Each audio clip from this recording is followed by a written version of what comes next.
Are you ready to dive deep into the intersections of technology, law, and business? Catch the Tech Intersect Podcast on our new Advantage Evans YouTube channel. Whether you're connecting on the go or binging episodes from the comfort of your home, you'll never miss a moment again. Plus, you'll experience all types of exciting shorts, special events content, breaking news lives, and the comprehensive learning series. Subscribe today, hit the bell for notifications, and enjoy podcast videos and more. Use the link or search for Advantage Evans on YouTube to find our channel so you can watch, learn, and engage where insider meets impact. See you there. If you're still trying to grapple with what is an ETF, think of the SPY, which is a S&P 500 ETF, or the QQQ, which is the NASDAQ ETF. So these are just bundles of typically companies that they put together so you can buy a share, if you will, but have rights in lots of different companies. What we have now here in the United States is the ability to buy Bitcoin in the financial wrapper of an ETF. And so you can do that if you have a brokerage house that will allow it in the same type of brokerage account that you have now. Welcome to Tech Intersect. I'm your host, Tanya Evans, and my life and work exist at the heart of law, business, and technology. Yeah, I've earned a few fancy titles and degrees over the years, but the bottom line is I'm a writer, speaker, teacher, and lifelong learner, and I'm really excited that you've joined me on this journey. So what is Tech Intersect? Well, it's authentic, empowering conversations with really interesting guests who demystify complex topics to prepare you for the future, because your future is now. And it exists where law, business, and tech intersect. Get ready to listen, learn, and leverage. Let's get started. Hey everybody, welcome to Tech Intersect, where we navigate the crossroads of technology, business, and law in the new digital economy. And today I'm thrilled to have a friend of the show and also my dear friend and legal eagle, JoAnn Holmes, come back to the show. She is a leading Web3 law and strategy specialist, an intellectual property specialist as well. And she's back on Tech Intersect today. Usually we're talking about NFTs or DAOs, the metaverse, oh my. And now we have a part of the conversation that deals with investments around exchange traded funds. I thought this was an important conversation to have because recently, and we'll get into it when we get into the meat of our conversation, recently the SEC, begrudgingly, not my words, not Joe's words, eventually, apparently, finally, approved the first 10 spot Bitcoin ETFs.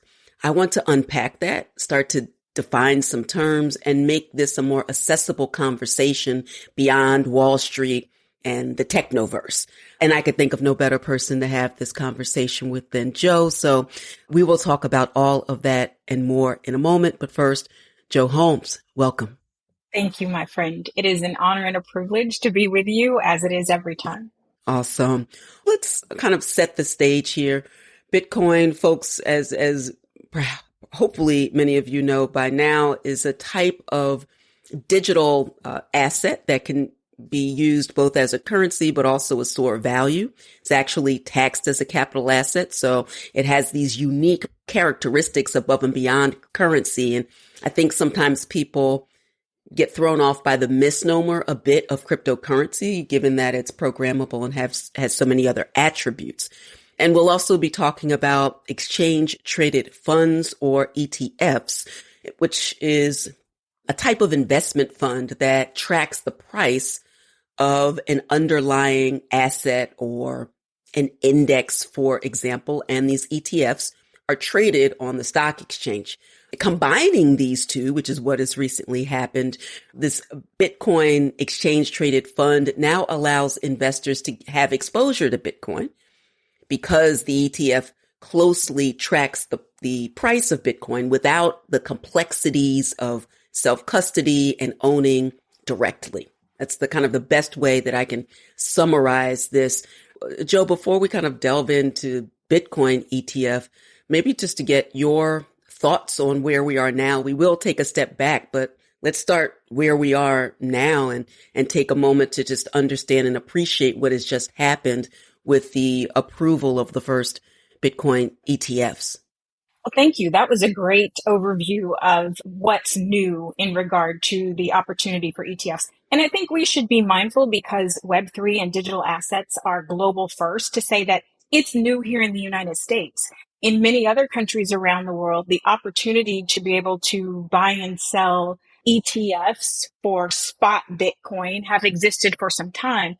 Our regulators here in the United States have had a little bit of trepidation, although futures-based Bitcoin exchange-traded funds were available before. So this is a move forward that has been, if I'm remembering correctly, about 10 years in the making, of multiple applications being filed with the U.S. Securities and Exchange Commission requesting the spot Bitcoin ETF.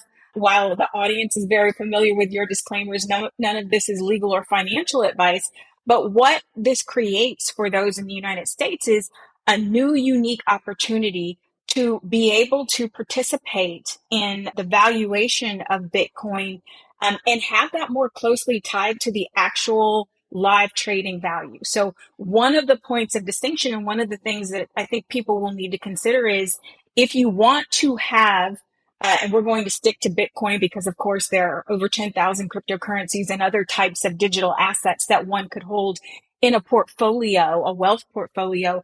Specifically with respect to Bitcoin, this transition to having the opportunity for spot versus futures allows not only for the trading more closely aligned to the current price of Bitcoin, but there's been a fee war. And so BlackRock and ARK and Bitwise and so many others have actually been in a race to be more competitive and offer the opportunity to those ETF customers to have a very low fee cost structure for owning these assets. So one of the things, in addition to, do I want the security of holding my Bitcoin within cold storage in a wallet that you individually control, is what are the costs that you're going to incur from buying that asset on an exchange, for example, and how does that compare to the cost of having that asset in an ETF format? So there are a number of different questions around what is your ideology related to Bitcoin? What is your financial strategy? And even then, in what type of account? So do you want to hold it in a, for example, taxable brokerage account? Or do your non-taxable accounts like IRAs, 401ks, or otherwise have the capacity to be able to hold Bitcoin? So you would definitely want to think about some of the tax issues as well. But we're frankly catching up with so many other parts of the world and making Bitcoin ownership accessible in a different way. I'm so glad that you started out that way, because we can be so in the weeds here on our own little island in the United States, and this is not operating in a vacuum. In fact, I remember a comment perhaps a week or so ago on my LinkedIn feed that I was talking about ETFs and like, why are we talking about it in the context of America? We should be talking about it more globally.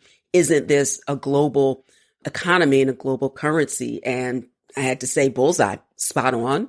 When I think about Canada and other countries that seem to move forward without issue, and what seems to be kind of the dragging of the proverbial feet here in the United States. In fact, last year in March, I testified before the House Financial Services Committee talking about some of my concerns about our government's approach to kind of regulation by enforcement, and the concerns with not only the uncertainty and lack of clarity, particularly for institutional investors, but the fact that this technology waits for no agency, right? And this continues to march on for sure. You started to mention and kind of the list of exchange traded funds. I will say, in the spirit of full disclosure, that I am on the board of Digital Currency Group, which owns Grayscale, the Grayscale Bitcoin Trust, or GBTC, known for its dominant position in cryptocurrency investments, has a spot ETF and basically converted the trust shares into the ETF shares as well, has a fee structure. But there are 11 different companies here involved now. And so I wonder your thoughts about maybe even just competition as well, kind of at a high level, because as you said, this is not legal or financial advice. It was interesting for me to look through the list. I have the list here as well, and the range of fees. I didn't fully anticipate that there would be such a range of the fees and opportunities. I don't even know how people kind of make sense of it. Maybe they focus on the brand and reputational value of the fund manager. Maybe if they're in the hunt for fees, I can't really tell. Any thoughts on that?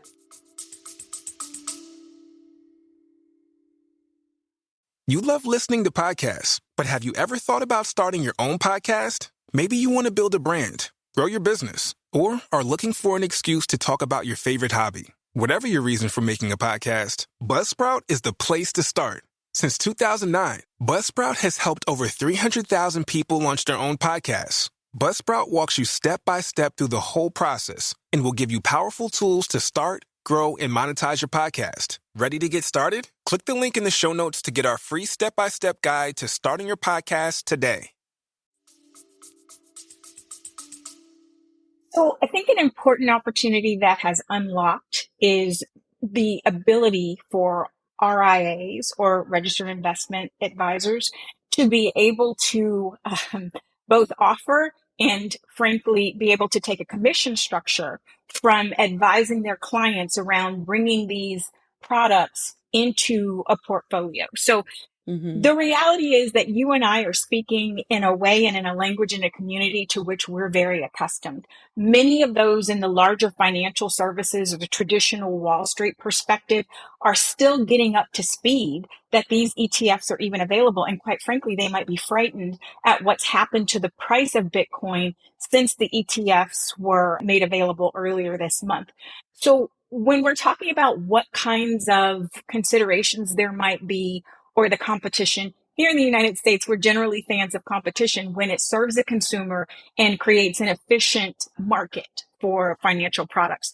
And so as I think about that, certainly some who are either directly themselves following this or who are speaking to their advisors are going to consider. I mean, one of the things that's attractive about an ETF versus a mutual fund is that ETFs traditionally have a lower cost structure. They can be traded when markets are open at whatever the given price is. You can set a limit order, whereas mutual funds are more of a sort of stagnant type one price a day offering.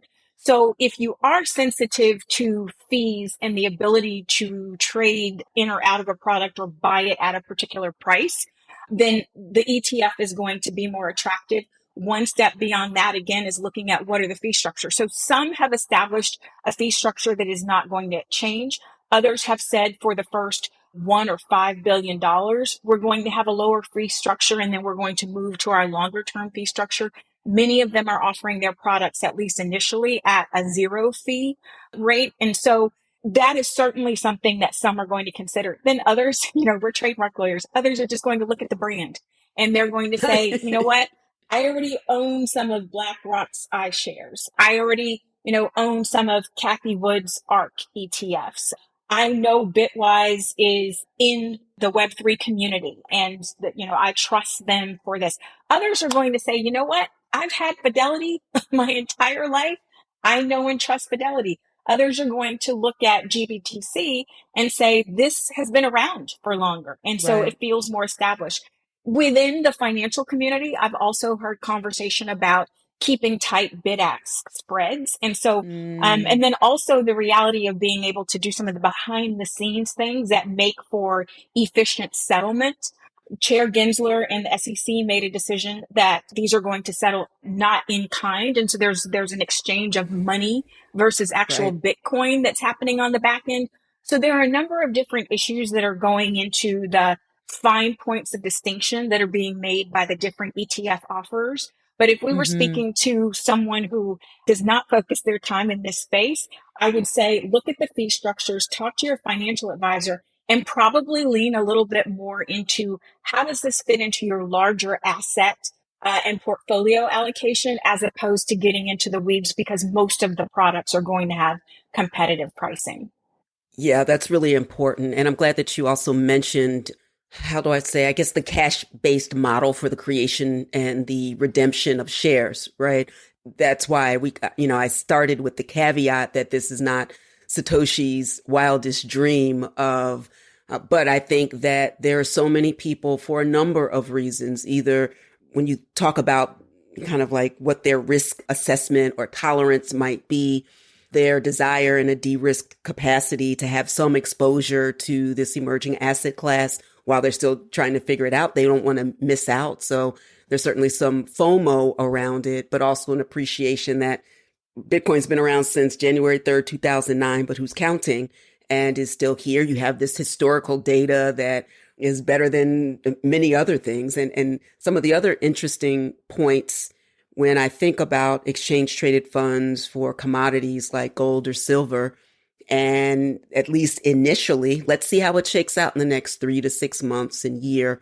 It's kind of frothy right now, but the idea that the Bitcoin ETF is outperforming early indicators from silver, for example, it's second only to gold.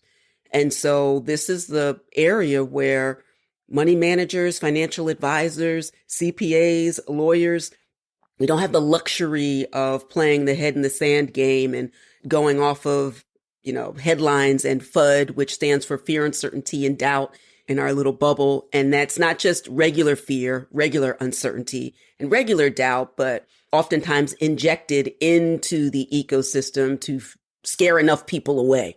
We just don't have that option now.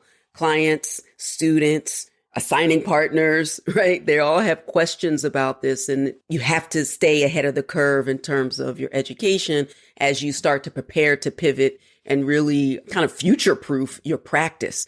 Can you talk, before I ask my next question about ETFs, just your thoughts about how you started to pivot in practice? We both have done extraordinary work to take our existing expertise, but to remain relevant and then ahead of the curve when we think about moving into this new space. Can you give some pointers for, the lawyers out there in the world and other professionals who are like, I don't know what this is, but evidently now I have to pay attention? I appreciate you offering me the chance to speak to that, because we're still early. That's the actual reality of things, that we're still early. This is still emerging technology, even though we're 15 years in. One of the things that's exciting to me about that is that those who are willing to learn the terminology, and by the way, you can do it for free. This is obviously a great podcast where you can learn the fundamentals and the applications of blockchain technology. There are lots of great reputable YouTube channels where you can get quality information. And so it's not necessary to formally go back to school, although Professor Evans teaches a great class and offers outstanding educational material. You don't have to go to law school. You can take your experience in marketing or experience design or coding or tax or finance, and you can learn the language and value of this technology and bring your talents to it. Because we are still early, no one or very few people are so credentialed that they're just light years ahead of everyone else. Right. And so it is really a unique opportunity where we have something like an equal playing field. And that hasn't happened very often in my career, where it doesn't really matter where you're from. It matters what you know. And you can show up and provide value in these communities. Typically, the conversations are happening on crypto Twitter. That's what Twitter is, what its mama named it. And so I'm going to call it Twitter and not X. It's very much same. But you can show up there or in Discord or Telegram or on LinkedIn and bring your insights to this space. So I would really encourage people to please not feel intimidated. If you find someone who's sharing something of value in the spaces where you're watching in social media, reach out to them and say, hey, I admire what you shared or what you posted. I do this thing and I'd like to find a way. I've found that these communities are really hungry for people who know what they're talking about and are willing to lend a voice.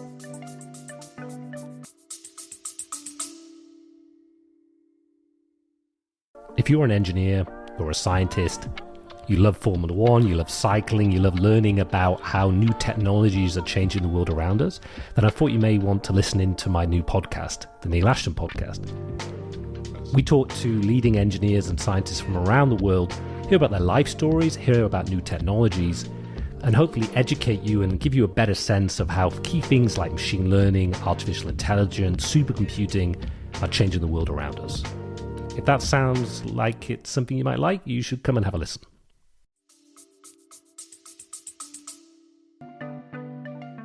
Have you ever found yourself puzzled, wondering if cryptocurrency is just a fleeting trend, a scam, or perhaps the future? Hi, I'm Dr. Tanya Evans, and I'm here to introduce you to my new book, Digital Money Demystified, Your Ultimate Guide to Deciphering the Crypto Maze. As a legal policy and crypto education expert, I've crafted this book to cut through the chaos, debunk the myths, and tackle the FUD. That's fear, uncertainty, and doubt. From captivating headlines to meticulously sourced data, I guide you through the promises and the pitfalls of digital assets. With 12 chapters and 10 myths dispelled, Digital Money Demystified is designed for investors, business owners, and professionals eager to navigate the digital economy. It's more than just a book. It's a tool for economic empowerment that directs you safely and confidently from cash to crypto. Say goodbye to bewilderment and hello to enlightenment. Transform from crypto curious to confident. Sidestep those scammers and embrace the future of work, wealth, and creativity. Grab your copy of Digital Money Demystified today at the book's companion website, digitalmoneydemystified.com, or wherever books are sold. This is the right book, the right voice at the right time. Don't miss out on the digital revolution. Stop by digitalmoneydemystified.com now. I 100% agree, and I've had an extremely positive experience in that regard, and I know that you have too. And it's really been a joy because we are literally building the plane while we're flying it. So the idea of, I just feel a sense of renewed energy. I know it takes all of my time, all day, every day, and twice on Sunday, but it's very, very exciting, and a little goes a long way with this experience. We're not at all suggesting just go out there and wing it, because you will be flagged as a fraud sooner than you can say Satoshi, I assure you. But if you come in with respect, intellectual curiosity, and being open to learn, you have the ability, and you have so many more resources than Joe and I did as we started, and which were even better than those who started before us, that you are in a time where you can leverage, the worldwide internet of information and use that knowledge to kind of be the smartest kid in class. Now that we're talking about the internet of value, no longer just exchanging messages and creation, although that's critically important, but now consider that messaging, those packets of information now contain extraordinary value that can unlock markets, that can tap new resources as a matter of liquidity. And also, and Joe and I talk about this a lot, when it comes to market participation and inclusion, that it doesn't matter where you are, who you are, what skin color you are, either your wallet has what it has or it doesn't. And in the same respect, you can avail yourselves of some of these other assets. The impediment at this point, Joe, I'm interested in your thoughts on this, is just education about how to even access, an exchange traded fund. What we've come to understand is that this is as quote unquote easy. I'm not using that in terms of easy, but easier now if you have an online brokerage account. You mentioned earlier is going to be some type of brokerage account or some tax-free setup for retirement, et cetera. There's so many different options. But so now this major impediment becomes a level of education and resources and access so that you're talking to the right financial advisor to make the right decisions. So thoughts about inclusion. I'm going to be frank with you. A big part of my reason for, frankly, risking my career reputation in a space where there's quite a bit of hostility is because inclusion matters to me so much. We've both been in technology and emerging technology for quite some time now. And what I have personally seen is that technology is going to impact all of us, but not all of us are at the table when it's being designed or when it's being implemented. And not all of us have information about that access piece. So if we talk about where we've come from to where we're going, one of the reasons why people have not held digital assets or specifically cryptocurrencies to date is because they might not have even understood what the on-ramps looked like. Even if you Right. go through an exchange like a Coinbase or a Kraken, you might have been hearing that, oh, the Securities and Exchange Commission has sued them. By the way, I'm on a particular side that I'm rooting for in those lawsuits. Well done. And Well it done. ain't the SEC. I know that's right. But you might think, well, wait, I have a relationship with Fidelity or Schwab. I don't know anything about Coinbase. And so you might not have had a familiarity with, can I trust this organization to even go set up an account with them? Even if I set up an account with them, do I need to be nervous that someone's going to hack it or that something untoward is going to happen? I'm going to lose access to those assets. So there is a group for whom going through that process and either, this might sound blasphemous to some in the community, holding your crypto on an exchange if you're nervous about taking the extra step and putting those cryptocurrency into cold wallets, which simply means having a hardware device that you exchange software and you've got some information that you need to store so that you can access those digital assets or cryptocurrencies. So that's what we're talking about. If you want to go the traditional route, you can have on exchange with a place like Coinbase or Kraken, or you can take those assets and hold them yourself on a physical wallet, like a ledger, for example. That's the OG version of this. Right. What has become available to Americans as of January 2024 is that you can, if you have a relationship, and again, you would want to check into this because, for example, Vanguard has taken a position that they are not now, and as they say, not ever, in their current We'll perspective. see. Yeah, Right. in their current perspective, they're not going to offer any of these ETFs because they have a philosophical difference. That is, frankly, a somewhat paternalistic perspective to take around what assets someone should or should not be able to invest in. So first you would want to look at, what are my on-ramps? Do I have a brokerage account at a Schwab, a Fidelity, or some other organization where you can already buy stocks, mutual funds, and other types of ETFs? By the way, if you're still trying to grapple with what is an ETF, think of the SPY, which is a S&P 500 ETF, or the QQQ, which is the NASDAQ ETF. So these are just bundles of typically companies that they put together so you can buy a share, if you will, but have rights in lots of different companies. What we have now here in the United States is the ability to buy Bitcoin in the financial wrapper of an ETF. And so you can do that if you have a brokerage house that will allow it in the same type of brokerage account that you have now. However, one thing you would probably want to think about is the tax treatment. So if you buy that asset, when you go to sell it, you're going to have a tax implication. By the way, you're going to have a tax implication whether you buy it in an ETF wrapper or you buy it and then sell it as just the Bitcoin itself. There's going to be a tax implication in the United States. But if you're trying to think about, I want to be an investor who does not need to square up with the IRS every year, then you might want to look at holding Bitcoin as an ETF in your IRA, in your 401k. I think that would be available both in traditional and Roth styles. And so you will want to look at whether that is attractive to you in evaluating your larger asset allocation for the purpose of not having to reconcile that with the IRS and your state Department of Revenue every year. So it just makes it a different avenue. Some people are never going to go down the holding cryptocurrencies directly, and they want it to neatly fit into a platform where they can see it with all of their other investments. I think those are excellent points and really starts to set the stage for the fact that you have options. I think, at the end of the day, yes, we're talking about cryptocurrencies and we're talking about investments and all sorts of other things, but underneath it all, or perhaps the end game, at least for me, and I offer it for listeners as well, is this idea of freedom.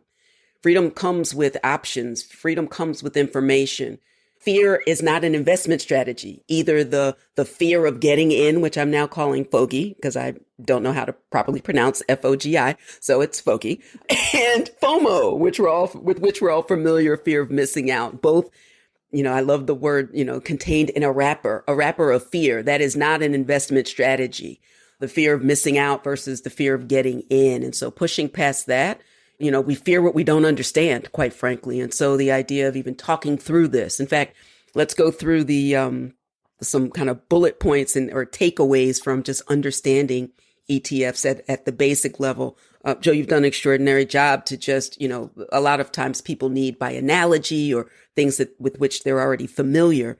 And then just a final point about kind of the lead up to the launch of the ETF, and then we'll get out of here. So we have an ETF is a type of investment fund traded on a stock exchange, much in the same way as stocks, and you mentioned mutual funds as well, tracks an index or a commodity, could track bonds, a basket of assets, right? So, and I'm so glad that you distinguished between mutual funds as a matter of pricing and ETFs. But unlike mutual funds, an ETF trades throughout the day. The prices may be more or less than the net asset value, and that's a critically important point rather than something that remains stable throughout the day. Maybe the one drawback is that, the lights go off on the trading desk and exchanges, but Bitcoin continues to chug along. And people have experienced that with the kind of the frothiness of the market, the kind of the pullback, which scares people when you think, that robust 45, 46, 47, and then the pullback. I call that a dip and an opportunity, but that is not legal or financial advice. But also volatility isn't bad. And when I started to look and compare the beginnings of other exchange traded funds, they were not stable initially. It finds its way. You have inflows and outflows and adjustments. You have this completely other character that is grayscale that has to convert from a trust. Like there's a lot going on, but that doesn't undermine the fact that SEC approved investment vehicle that gives you exposure to Bitcoin when you don't hold it yourself, or it could be a both and, is fantastic for the United States. And we start to catch up to your original point with kind of ROW, the rest of the world. If we continue to think about it in that way, now you will know the language and the questions to even ask an advisor, or ways that if you don't have an advisor, and you don't necessarily have to, because now we have all sorts of platforms. I won't name them, but you can go on and there's a bunch of information. So if you're at a ARC or Fidelity, BlackRock, Grayscale, etc., there will be no shortage of information to get people up to speed on how to participate. Here's a little funny part. I don't think it was so funny to the SEC, bless their hearts. But you know how you and we always talk about being safer, about, making sure that you have two-factor authentication, maybe you have a VPN, that you have to be careful out there in those internet streets.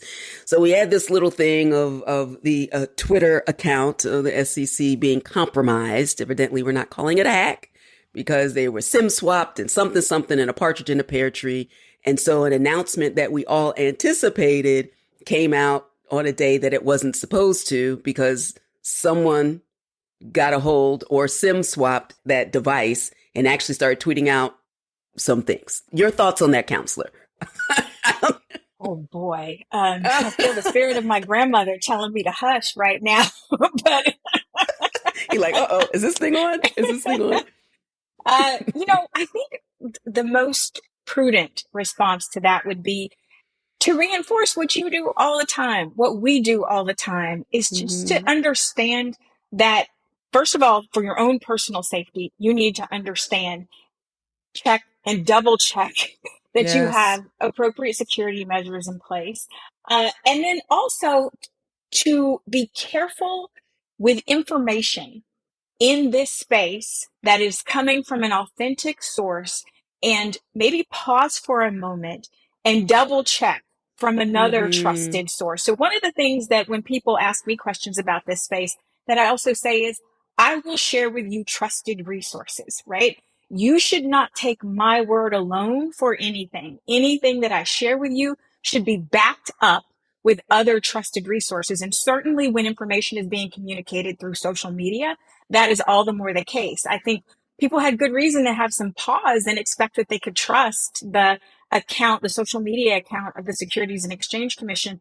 But I think it's worth a double check. And I would also say, as you're thinking through this, and maybe if you have some pause seeing what's happened quite recently in the markets, step back and take a longer term view.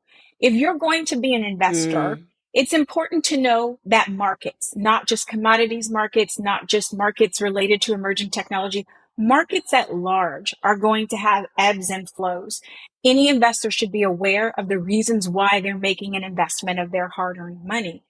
And so when you look at blockchain and the myriad of digital assets that are blockchain based, and more specifically Bitcoin, I would ask you to take a step back and look and see where there have been some consistencies over a longer view that might create an opportunity when markets step back for a moment. And then see for yourself, make that longer term judgment. I have found that many financial advisors are suggesting a 1 to 5% allocation. Not a bet your home or your future well-being, but an opportunity to see, is this something that makes sense within my portfolio? And is there a way for me, not only just from a portfolio perspective, but from a professional perspective, to leverage my talents? Absolutely. Diversification within an asset class and across your asset portfolio. And that requires your time and your attention. And so the whole head in the sand, even about investments, and I certainly used to do it. I have learned more about money, my own risk tolerance, my investment thesis, what an investment thesis is. I didn't learn that for all of my highfalutin education, although I love you, Northwestern. Thank you very much. And you too, Howard Law. And my parents. You're amazing. I've learned more in the last 7 years than I have in my entire life. And that also is a sense of freedom and empowerment when, I think of at every job, at the end, and they're just handing you something about your benefits package. And people are like, I don't even know, just pick for me.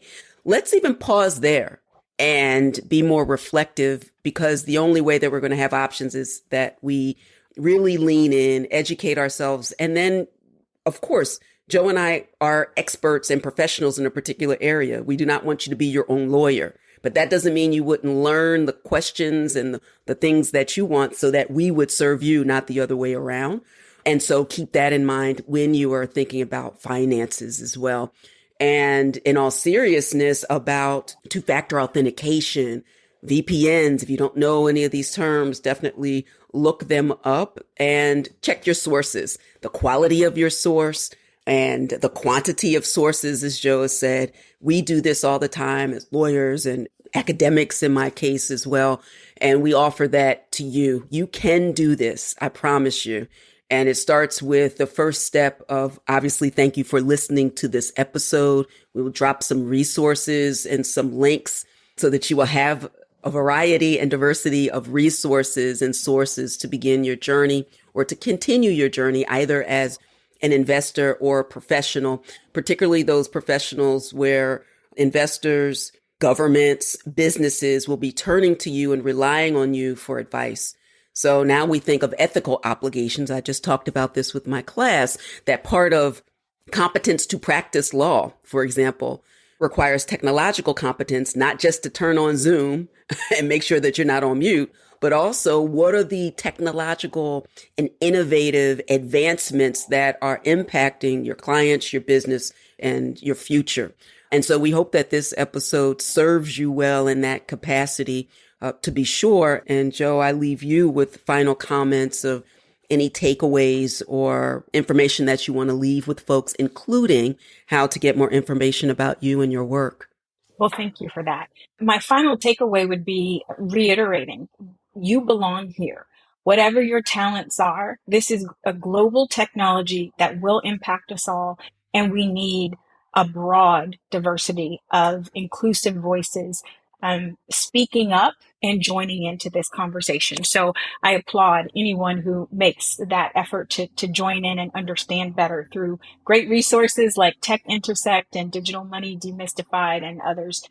In terms of reaching out to me, I am JoAnn, JoAnn Holmes, HOLMES on LinkedIn. My website is holmesatlaw.com.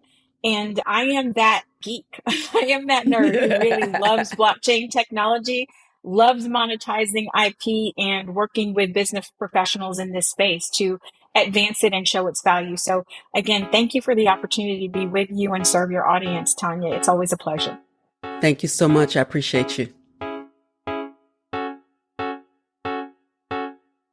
Thank you so much for listening to the Tech Intersect podcast. I hope you enjoyed this episode. If you love it, please tell the world.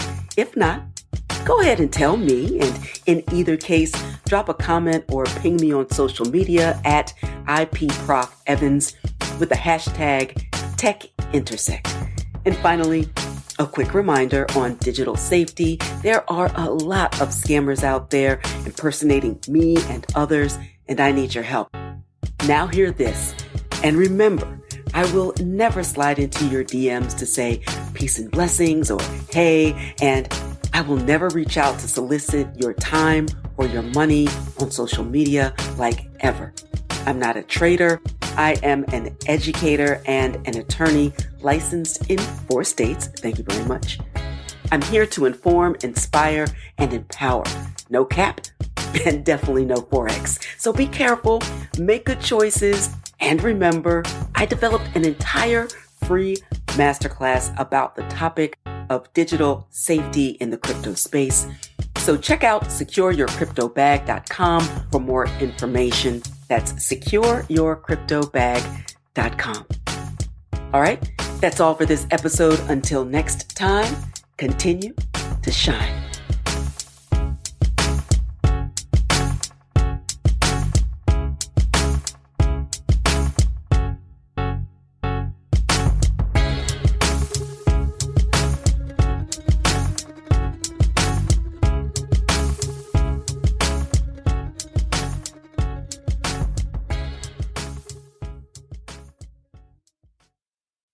Hey there, Tech Intersect listeners. Have you ever encountered naysayers claiming crypto is too volatile, a total scam, or a hacker's paradise? Well, it's time to dispel these persistent myths and reveal the truth. It's exactly why I wrote Digital Money Demystified, available now wherever books are sold. And this book is your golden ticket from being crypto curious to radiating crypto confidence. Navigate the crypto world with clarity and conquer the chaos.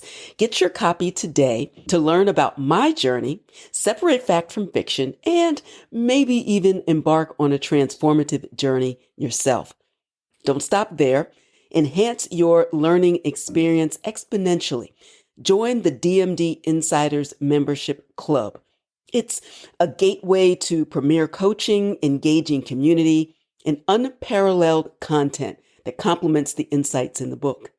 Together, we'll unlock the potential of digital money and stride confidently into the future.